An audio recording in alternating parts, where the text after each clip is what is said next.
Приветствую, друзья! Программа «Просто вкусно», канал Якутия-24. С вами Петр Цепандин. У нас сегодня в гостях моя давняя знакомая, человек, у которого жизнь словно увлекательная книга, издатель книг и сценарист Светлана Тайко. Света, приветствую. Привет. Да, спасибо, что приняла наше приглашение прийти к нам на передачу. И я смотрю, ты знатно подготовилась. Что ты будешь готовить? Что будет вообще? Когда поступило предложение, я стала думать, что я умею и вообще как мне опростоволоситься Ладно. перед... Волнение было, значит? Конечно, Да. было. Я не особо готовлю. Ну, то есть я готовлю такие базовые блюда, но такая изысканных блюд у меня таких нет из коронок. Ага. Я вспомнила, что я могу каждые выходные приготовить для своей семьи чебуреки и кыстыбый. Это татарское блюдо. Татарское блюдо. Но я знаю, что это не татарка. Почему тогда именно это блюдо так? Ну, если бы я приготовила суши... Да, да. Все подумали бы, а почему, мне да? бы пришлось оправдываться, да.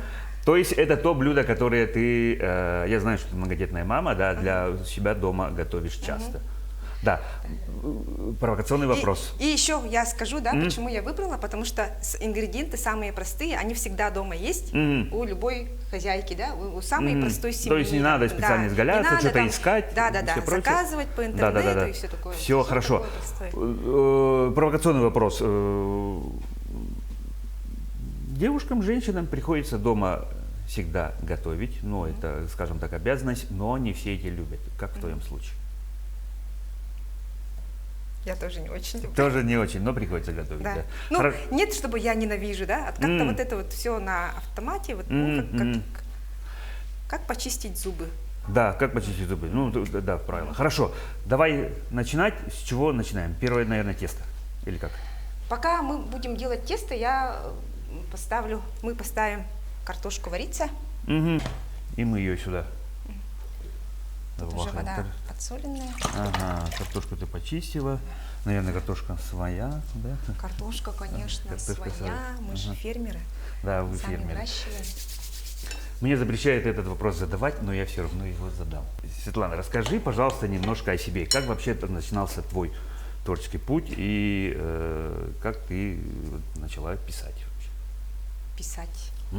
Писала я всю жизнь. Как я научилась писать, так я стала писать. Ну, многим нравится, многим не нравится. Я тоже иногда, бывает, пописываю, говорят, я неплохо. Знаю, Да, да. Ну, как в твоем случае? Потому что, ну, люди же, как правило, отличаются технари, гуманитарии. Да, ну, я гуманитарий, чистой воды гуманитарий. Ага. Я училась в техническом лицее. Ага, тем не менее? Тем не менее, да, нет, но там был гуманитарный класс. Ага. То есть там А и Б, технари были такие вот, для них создана была эта школа, и как побочка был гуманитарный класс, я там училась. И писала все время? И писала все время. Наверное, школьники стенгазету сначала? Да. Газеты? Вот, бывают же такие дети, которые были председателями советов. Да, председатели дружины, председатели отряда. Дружины, там, ну, всякие командиры, старосты. Я всегда была этим, как это называется, стенгазеты, которые делают. Да, журналист. Ну, да. Типа стенгазета. Политрук. Как-то это называлось, я забыла. Я тоже. В общем, понятно, да? Все которые вот на ватмане. Рисуют. Рисуют, и пишут. И пишут. Ага, вот так вот. Ну, то есть, а откуда такие наклонности родителей или как? Ну, не знаю. Наверное. Но мама очень много сказок рассказывала. Может быть, это тоже поспособствовало тому, что воображение развивается. И я думаю, что это база. Да. А о чем ты писала? Ой, я много о чем писала. Я еще я вспомнила, что я даже комиксы рисовала. Ну, как бы, когда я еще не научилась писать длинные тексты, то есть в таком возрасте, да, я рисовала комиксы и подписи делала. И помню, что я какие-то запрещенные темы еще использовала. И рисовала, писала, и потом это прятала. Почему-то я вот так вот чувствовала, что это не похвально. Да, да, наступило, наверное, время, когда ты начинала заканчивать школу, и ты куда-то решила пойти. Был ли вопрос с выбором профессии будущей? Я была очень скромным ребенком, стеснительным, да. Интроверт. Интроверт. Так. И поэтому... Как сейчас говорят. Да, и сколько бы я не хотела быть журналистом, я чувствовала, что, ну, видела, то есть, да, что дети, которые собираются стать журналистами, они такие вот, Да, такие, ну, да, экстраверты же, да, вот да, да. если дверь закроется... Немножко да, надо быть общительным. Да, Да. очень даже немножко. Вот я сравнивала себя с ними и чувствовала, что я отстаю от них. Поэтому я пошла в учителя русского языка. Угу. Но все равно гуманитарное направление. Да. Гуманитарное направление, я знала, что я 100% поступлю, и я так, ну, так и случилось. Но потом, все равно после окончания учебы, судьба меня все равно привела в журналистику, я попала в Дом печати, там вот эта вся среда журналистская, все равно она мимо не прошла. Я стала газетчиком, не телевизионщиком. Да, я знаю, что ты мне рассказывала, что мы немножко даже коллеги где-то. Да. Был такой период, я пробовалась. То есть мне предложили вести передачу на тот момент. Сделано в Якутии день. Вот такая передача была вот на НВК Саха. Они придумали эту передачу, думали, что, ну, как бы рекламного же плана, наверное, да, рекламного характера. И предполагалось, что местные производители будут приходить вот так же, да, что-то рассказывать. Кто что делает и про это рассказывать. Да, да, немножко, получается, маркетинг, немножко надо продвижение товаров. И продвигать нужно, и освещать это нужно, чтобы народ знал. Ну, идея очень хорошая же, да, но что-то пошло не так.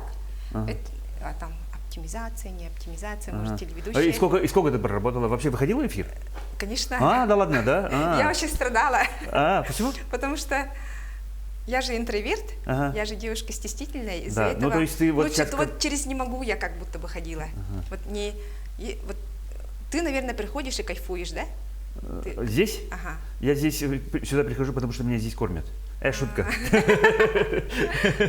В общем, я немножко переживала, ну, страдала, можно сказать, даже страдала, потому что это нужно готовиться, нужно там переживать, как я выгляжу. Да-да-да, на экране вообще, да, потому что, да, ожидание реальности, вопрос такой, да. И потом ты смотришь на себя и думаешь, там не то сказала, тут не так стоишь, там не так выглядишь, и все. Да, не такое, это, как же я дурацко смеюсь. Для фрилансера, потому что я на тот момент была фрилансером, я сидела дома в пижаме, можно сказать, в пижаме, и все время делала книги. Я же составитель книг, там, издатель и все такое. Вот в таком закрытом вакууме я была, и когда мне предложили, я, кстати, тогда подумала, мне же столько-то лет, я сижу вот такая вся закрытая, мне нужно выходить в общество. Ну, вот как бы один раз в неделю хотя бы краситься, приходить там красивая и... За зону комфорта. За зону комфорта. Ну, как сейчас модно говорить. Но да. Это было достаточно тяжело, но в принципе, если бы не закрыли эту передачу по каким-то... Возможно, ты бы работала и до сих пор. Да,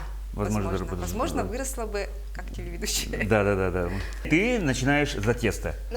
Обычная мука, я так полагаю, обычная мука, тут 500 граммов. На самом деле я все дома делаю на глаз, но тут надо, наверное... Да, немножко. Ты, то есть, уже все взвесила?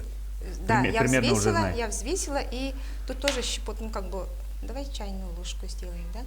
Посолить, ложка, да. само собой? Само собой. Так, картошка у нас уже практически кипит. Может быть, чуть-чуть огонь чуть-чуть поменьше сделать, да? Она же на маленьком огне нужна. Чайник. Давай чайник поставим, чтобы теплая вода была. То есть с тобой это же, ну, все равно это как чебуреки, ну, то есть обычное пресное тесто. Обычное пресное тесто. Я смотрела рецепты в интернете, да, и оказывается готовят на кефире, на молоке, там сметану добавляют и все такое. Но в моем доме, например, есть ребенок с аллергией на молоко, на молочную продукцию. Поэтому мы это не практикуем. И в принципе, без этого можно жить. Очень нормальное тесто получается. Я хочу такой вопрос задать. Как начинался твой путь вообще рабочий? Ты закончила учебу и... Учебу, вот журналистику. Дом печати. Дом печати. Легко было найти работу? Нет, конечно. Вчерашнему студенту? Нет. Тут вопрос такой тоже, да. В моей жизни, тем более же это, я в 2000-м окончила. Да. Ну, примерно же понятно, да, в то время обязывали, как это называется, в общем, тебе что какой-то документ дают, и нужно уехать в какое-то село. Направление. Да. Да. И там отработать, и все такое, договор. И ты отработала куда-то? Нет, я не отработала по какой-то счастливой случайности. В общем, я тогда была замужем, и мы уже жили тут. И я абсолютно не была заинтересована в том, чтобы поехать Куда-то? в деревню, жить. И опять-таки по счастливой случайности мой одноклассник работал уже в доме печати. И как-то так получилось, что он мне помог устроиться наборщиком текста в то время в Ивано-Франковске. Был такой специалист. Наборщик? Да, наборщик текста. То есть умение работать на компьютере? Да, но при этом я не умела особо. Ага. В общем, случилась такая ситуация, что я была на одном концерте, и там случилось кое-что. Ага. Кое-что? Кое-что случилось. Да, ну и... Ага. И по счастливой случайности, в общем, случайно я оказалась единственным человеком из редакции, который был на концерте одном, вот в то время, да, 2000-е вспомнить, и вот участвовала во всей этой вот давке и все такое. И мне на завтра предложили написать об этом. Свои ощущения? Свои ощущения, как все было. Как все было на самом деле? Все было, и плюс еще какие-то факты привести и все такое. И я села и вот начала набирать. Набрала. И мне сказали, что ты неплохо набрала, ты можешь писать, типа давай, пиши. Вот так я стала журналистом с наборщика текста. С легкой руки вот этого случая. Счастливый случай опять, да? Вроде как. Согласись, что в жизни очень много зависит от того... От случая, да? Да, от случая, когда многие же даже так говорят. Нужное время, нужное месте. Да, ну, видимо, такой случай есть. И ты пошла писать. Я пошла писать, потом мне начали давать задания и все такое. Напиши, съезди туда и расскажи свои идеи. Сбегай туда, вот еще другой концерт, вот еще там какой мунях. Надо. Оказывается, была нужда в таких людях. Ну, так вот.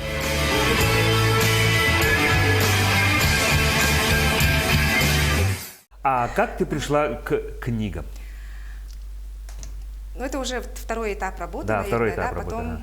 Потом... То есть уже с опытом, да? Нет, не особо. Мне было 22-23, наверное, года. Это же сейчас, они же такие маленькие же дети, да? Мне кажется. Как будто, да. Как будто бы, да? Ну, я чувствовала себя взрослым человеком, конечно, да. И 21 потом... я был очень таким уже почти состоявшимся. Да, мы, может быть, раньше взрослели? Может быть. Может быть, сейчас тоже они так себя ощущают. Может быть, скорее всего, так. Да. И вот я все мну, да? Давай уже что-то к чему-то перейдем. Да, уже мне, уже надо что-то делать, да. Тесто должно быть такое не очень твердое, оно должно быть мягкое, податливое и такое, чтобы лепилось да, проще. Чтобы лепешка получилась съедобная. Оказывается, можно убрать. Достаточно сложно, да, разговаривать и... Да, две вещи одновременно делать, да? Да, это... Да. И вот это вот тесто нужно положить в пакет и дать настояться 20-30 минут. Убираем в холодильник тогда, да, можем тогда убрать обратно. Да. Возьмем паузу, она должна... Настояться... Правильно говорить... Кстати, у нас же в нашей передаче есть эксперт, его зовут Семен Тарбахов, он очень внимательно следит, как он говорит, тесто должно, как, Семен, подойти. Да. Ну, ингредиенты должны подружиться. Подружиться, пожениться, вот, пожениться, да. Итак, мы достали тесто, она у нас подошло, тесто у нас подошло, и уже пошли лепить. Ну, в принципе, можно начинку сейчас проверим. Картошка у нас. Чуть-чуть, да? Давай еще посильнее сделаем. Посильнее? Мы можем, я знаю, чем мы можем заняться. Я пока лук буду жарить. Вот. Я знаю, что начинка может быть, кстати, разная. Может быть капуста тушеная, может быть пшенная каша, говорят, но я даже слышу и не очень хочу, да, пшенную кашу в тесте. Картошка с грибами. Ну, классическая картошка, да? Что? Классическая картошка. Классика – это картошка, картофельное пюре. Можно с луком, можно с сыром. Мы будем делать с сыром, это будет очень вкусно. Мясо не кладут? Мясо кладут. Я кладу, например, фарш, куриный фарш. Там. И вот я же говорю, что я чебуреки тоже, как параллельно же готовлю. Если там остается фарш, я использую. Это вкусно, да. Морковку можно пожарить, тоже положить. А так база – это картофельное пюре. Да, возвращаясь к работе твоей. Ты же говорила, что это уже следующий был этап Книгоиздание. про книжки, да, Да. книжки. Я устроилась, меня взяли на работу в издательство «Бичик». Я там поработала. Для своего возраста я, в принципе, там тоже сделала какую-то карьеру, наверное, стала руководителем отдела плановой литературы. А плановая литература – это же наши классики. Там я очень так ценю момент, когда вот мне довелось познакомиться вот с Багдарыном Сюльбе, там, Ксенофонтом Уткиным, такими вот… Живые классики. Живые классики, Да. ага. А в школе я представляла, вот когда мы читали, мы брали книги, да, учебники, букварь те же, да, почему-то думали, что писатели, они уже там не живые. Ну, да, как будто их нету, Как да? будто бы их нету, Да, как да, будто да. бы это… Когда это было очень-очень давно. Да. Ага.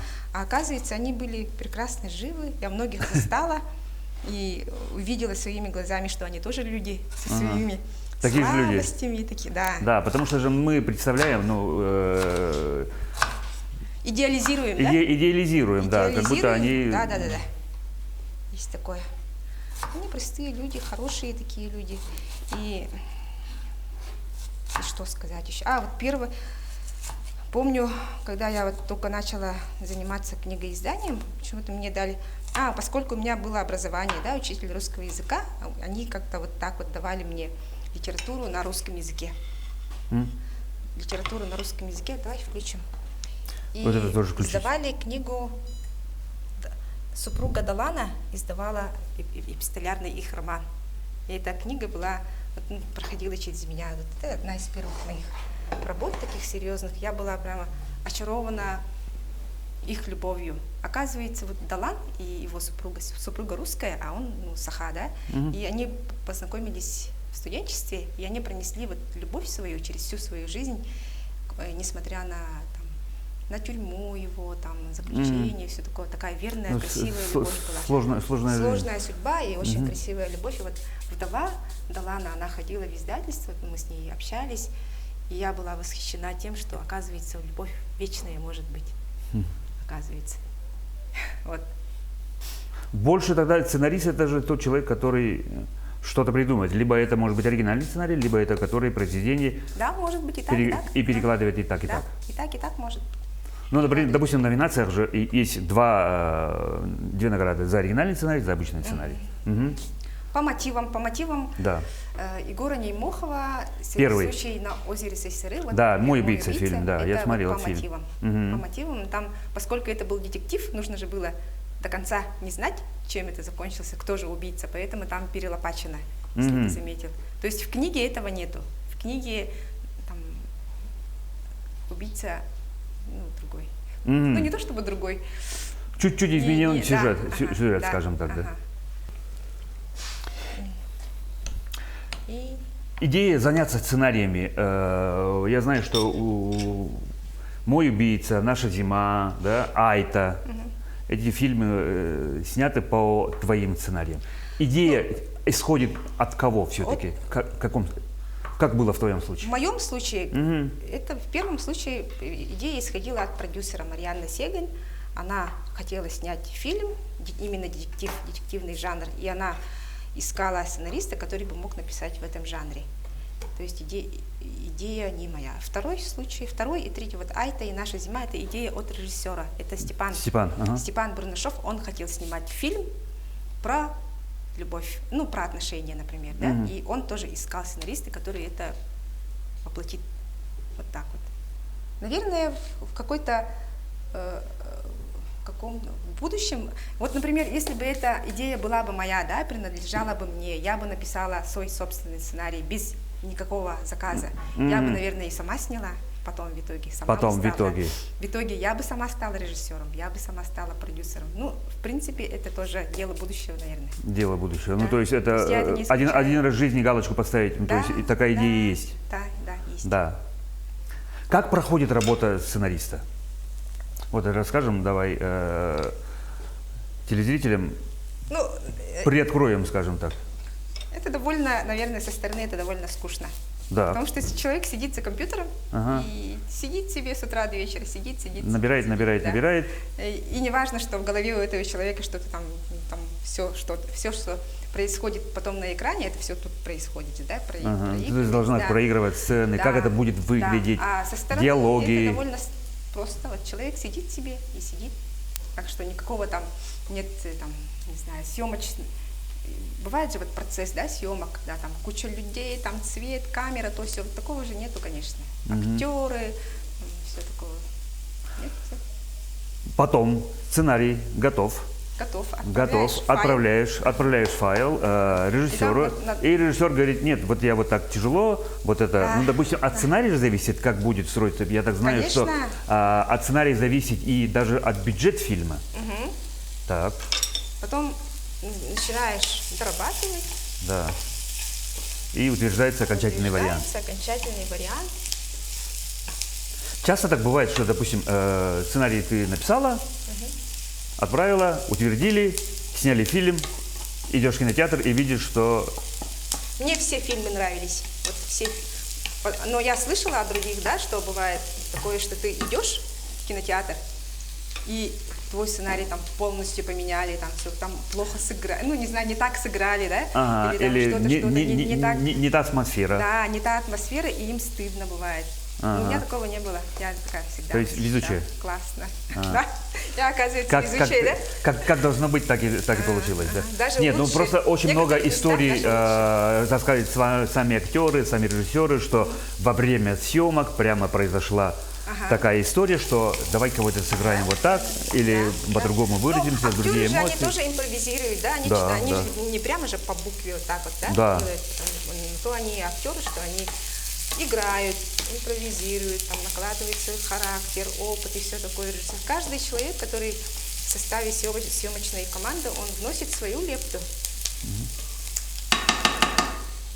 Они же не роботы. Выключим, да? Или... Это все? Можем выключить. Многие жалуются на кризис жанров, что, к сожалению или к счастью, уже все сюжеты практически придуманы, чего-то нового придумать нельзя, и, как говорится, новое – это хорошо забытое старое. Откуда ты черпаешь истории, вдохновение? Из жизни. Из жизни. Из жизни, То, да. что с тобой происходило, или люди рассказывают? Да, я умею слушать людей, я обожаю истории. Например, А потом? мы в тот раз предварительно же встречались, ты там какую-то фразу сказал, обронил и забыл, например, да? Да. Меня это зацепило, и потом я это использую когда-нибудь. А, спустя. даже Да. так. То есть ты делаешь себе заметки?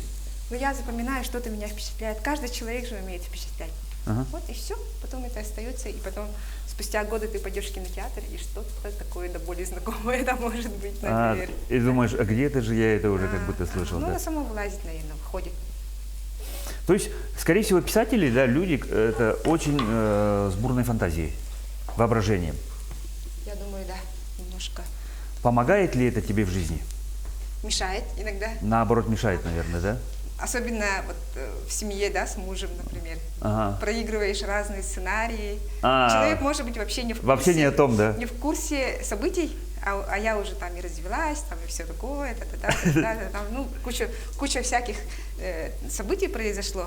На утро просыпаемся, я уже все пережила, а человек ходит, не ведая, что случилось. А я уже, поскольку я все это пережила, я уже, ну, как бы прошло и как-то отпустила. Как долго обычно проходит работа над одним сценарием у тебя? Ну, месяца 2-3. Так вот. Ну, может быть, за 1 месяц, если очень. Мы так работали. Мы со Если Степаном. ночами работать? А? Если ночами работать. А бывает же, что... Нет, не ночами. Кстати, я же параллельная мама Да. на маленькие дети. Да, Поэтому многодетная. ночами, вот в молодости я работала ночами, вот когда на заре. Когда у меня один ребенок был, я ночами работала. А потом это уже непозволительная роскошь, потому что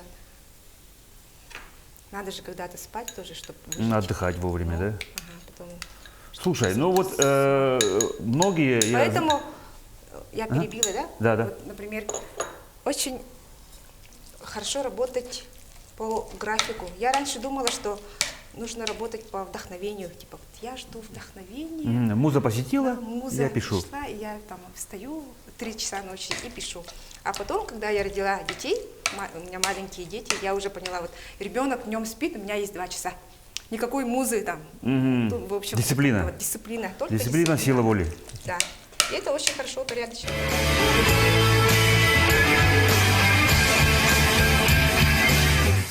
Я в основном работаю дома. В основном работаешь дома. То есть не надо специальные, обычно же писатели какое-то свое место силы, там, я не знаю, дача или пруд Ну, это любимый. роскошный максимум, наверное. Это тоже, но мне в этом плане, может, не повезло. Я работаю. То есть Я у тебя спокойно получается так? Ну, может, не спокойно, но из того, что есть, поскольку у меня маленькому ребенку 2 года, потом 7 лет, вот за это время я много же работаю, ну, как бы... Да, работать да, надо всегда, да?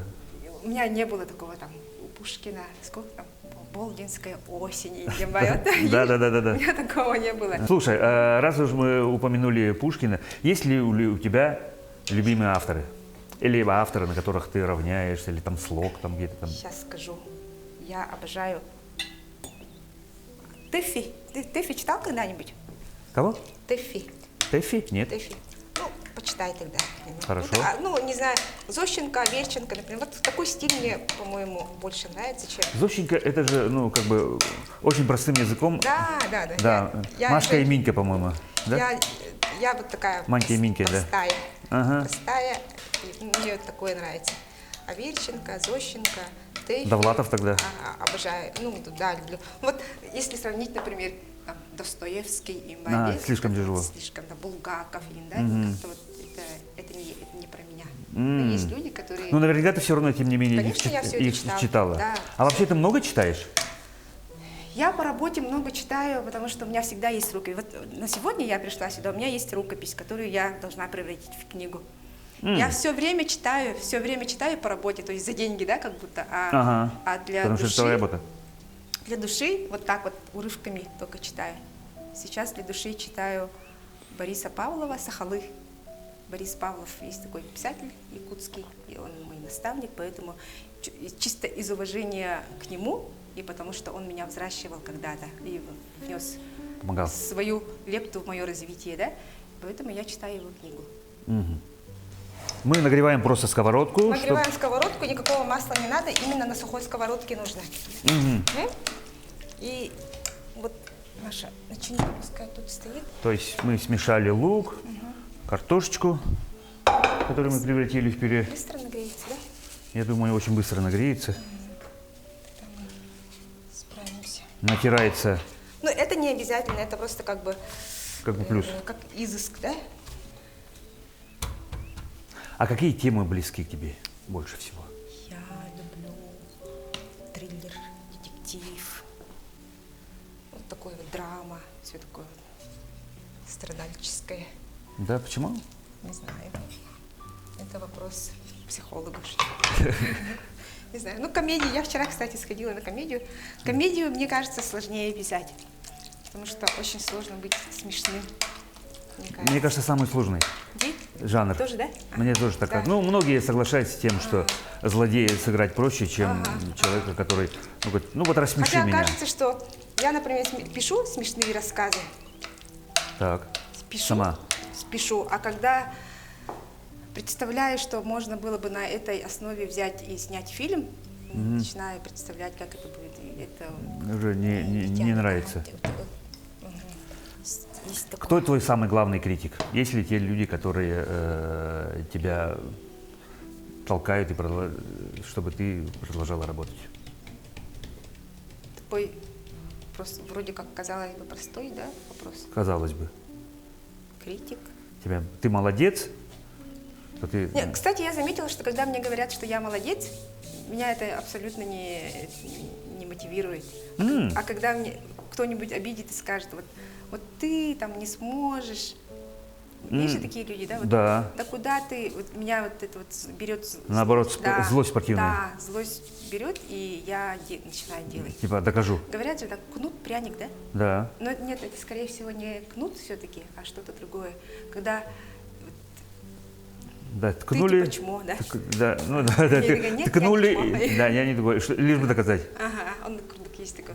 На этом двигателе можно далеко поехать или нет, вот этого Ну, я у не каждого знаю. свои мотивы, да. А когда мне говорят, ты молодец, ты такая хорошая, давай, ты талантливая, и все такое. Да-да-да. и- Ты так хорошо я пишешь, продолжай. Я такая, ага, хорошо, и все, ничего не делаю. А. Ну, в моем случае, например, было так. Социальные сети в эпоху только-только, когда начиналось, я веду блог, многие говорят, ой, ты так хорошо классно. пишешь. Я Да, сейчас и я начал вроде как писать. Набрал рукопись, и потом вот наступил тот момент как раз, а кому это нужно, зачем вообще? И вот социальная сеть опасна тем, что когда ты пишешь там, да, ну, в виде постов, например, да, ты уже вот чашу свою наполненную туда, Да, выплеснул. да, Выплеснул, и потом вроде как бы зачем? потребность да, и исчезла. все уже.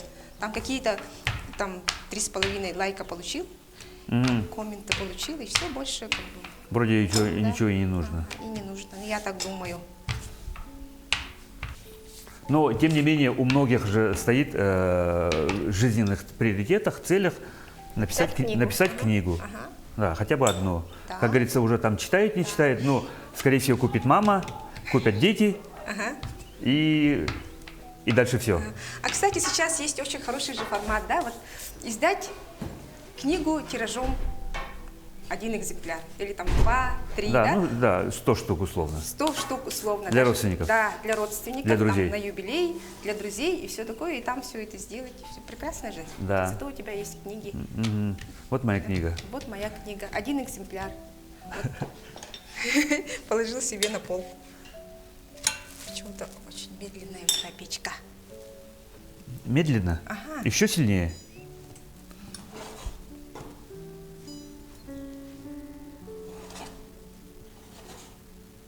Я вообще на полную ее это поставил. Продай хлопотен. В общем, вот так похоже на лаваш, Ага, да? да, В общем, на тонкий это лаваш, Типа, да. да, это типа лаваш. Но если взять в магазине лаваш и попытаться вот так вот повторить, там вкус не тот. Чуть-чуть другой. Видимо, тесто все-таки надо готовить самим. Готовое брать. Сколько в день ты работаешь? Часов? Считала специально? Ну, Вот ты же говорила, что например, очень важна дисциплина. да, я отвожу утром детей на работу, в садик, Так, на их работу, на да? их работу, да. И с 9 до 12 я работаю, Отдана сама занимаюсь себе. своими делами, да, деятельностью какой-нибудь, занимаюсь, потом я опять забираю ребенка, там, отвожу там, кружок и все такое, и после обеда тоже есть 2 часа работы. Все, потом садики, там, школа и все такое, в общем, я по большей части все-таки мама, получается, и урывками работаю, именно дисциплина только. Ночами я уже давно не работаю, потому что... А есть Да, очень плохо. специальные места, где, ну вот, ты пришла, отдана сама себе, ну, многие просто писатели такие места себе находят, где никто не мешает, либо для тебя это вообще не преграда? Для меня, я очень люблю работать в библиотеке, в Национальной библиотеке Пушкина, например, да? Туда приходишь, со своим компьютером сидишь, работаешь. Да, Я и люблю атмосфера я люблю еще, располагающая. да, и люблю работать в библиотеке, смарт-библиотеке, тоже так тихо, спокойно, современно. Есть еще место коворкинг-центр «Уран».